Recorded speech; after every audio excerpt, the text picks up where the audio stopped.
What's going on, everybody? It's your boy DeerFish coming at you for the very first Marvel Snap video, and I am very excited because I like playing Marvel Snap, and I like doing content for Lorcana and previously MetaZoo, but now I think I'm just going to transition to mainly doing Marvel Snap content, and what better day to start now, right? I got the new intro in. I really love it, and I was like, I'm gonna make a new video.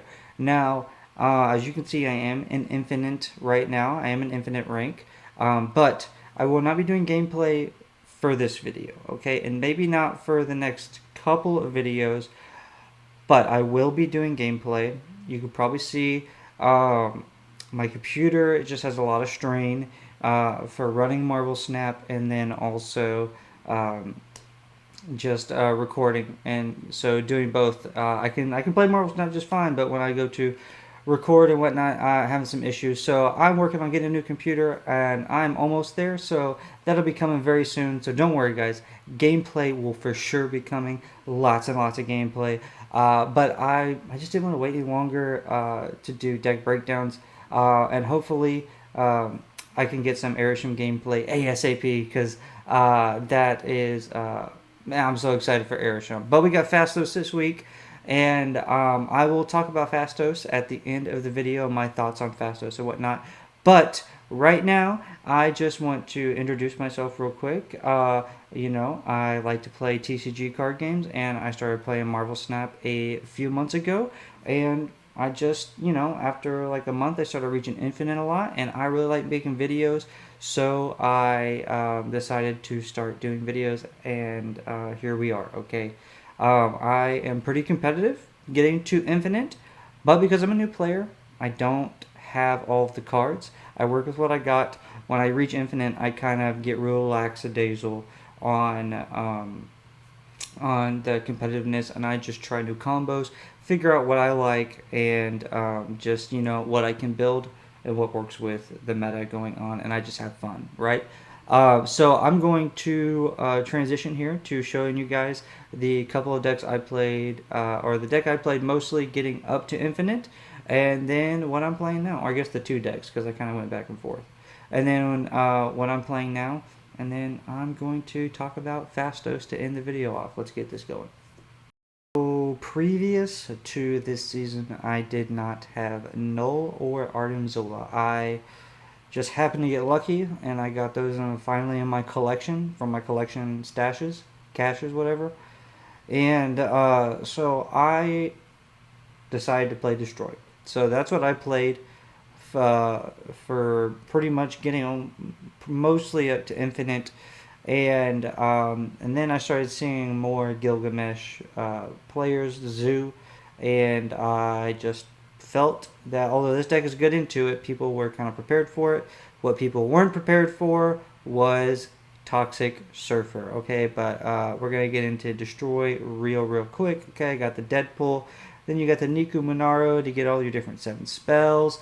And you got X23, give you that extra energy. The Carnage, low cost destroy. The Wolverine, just a body to keep destroying over and over again. Hulkbuster, just pump up your Deadpool, your X23, or your Wolverine. That's fine. All of those options are fine. Wolverine, of course, is just good. Killmonger is good to play. Just you don't have to play it in the same lane to get rid of your X23 or Deadpool. Kind of allows some versatility there. And Venom, of course, is very good. Get big, and then you can play Artemzola later. Deathlock, another destroy card to pump up Wolverine, Deadpool. X23, get that extra energy. The cycle continues. And then, of course, hopefully you can play Death for 0 at the end of the game if you had some good luck. And also, depending on what your opponent plays. And then, maybe how, depending on X23 or not, you can Artem Zola your Null on turn 6 because you were able to play Null on turn 5 because of X23 giving you the extra energy. Just all the basic combos. That's the stuff I did to get to the 90s, and then I switched over to Surfer. So let's see what that deck looks like right now. Okay, Silver Surfer. I love Surfer. Okay, admittedly, when I first got into the game. I got lucky with like my very first spotlight key. I got Thanos, and back then he was OP, so I was able to run to infinite with Thanos. But after they nerfed him, I had to find a new home, and Toxic Surfer was my home. Now, I know a lot of people like to play Brood, and I think Brood is an absolutely perfectly fine play. But I think with the way I like to play in this version, Sage is much better. Now, I didn't get any cards last month except Blink and Sage, and I only put one key, and I got lucky for Sage because I've been saving up for Airsham. I want Airsham so bad, and I also used a lot of keys the month before, so it is what it is. But most Toxic Surfer decks I feel like have cut Mystique. Okay, for Red Guardian, and that's perfectly fine. I think it's a very good choice. But me personally, I just like going this route still. I just switched Brood out for Sage because it gives you a lot more flexibility with Odin. You can potentially Sarah, um, a Mystique. You can Mystique a Sarah, I mean. And, then you can just dump your entire hand. You play Sage, and then you can play Surfer, right, in a different lane. Then you can Odin that Surfer, and then you can like Absorbing Man. There's a lot of stuff because of Hope Summers with Sarah, and then double reducing the cost. It doesn't happen all the time, don't get me wrong, but most of the time you're just gonna want to copy Wong, and that's the other thing with copying Wong. You can split that lane a little better. Like you don't have to copy Wong in the same lane. And so, just in case they're trying to pull up an enchantress on you, they can only shut down half of your power, and it's perfectly fine. Yeah, I don't know. I just like Sage. I really, really like it. I think Brood is fine also, but playing Sage over Brood does also add a little bit of unpredictability right now. You oftentimes don't have priority going into turn 6. So, you just really have a safe bet of what you want to do, whether you want a Hazmat or a Surfer. You can go tall with Shaw or tall with Sage, both. You can go wide if you want to. There's just so many different options when you play this. You don't necessarily need Brood. I can pretty much fill up as many board spaces as I want, and I can pretty much most of the time when the deck runs win whatever 2 lanes I want to win. This is a very good deck, especially against Azure right now. They're not really playing Luke Cage. It's not really the room. And yeah, so you hazmat them up and you win. So yeah, that's what this deck is. I think going to be the easiest to get to infinite. You could also, hazmat some Deadpools and whatnot and kind of make him useless.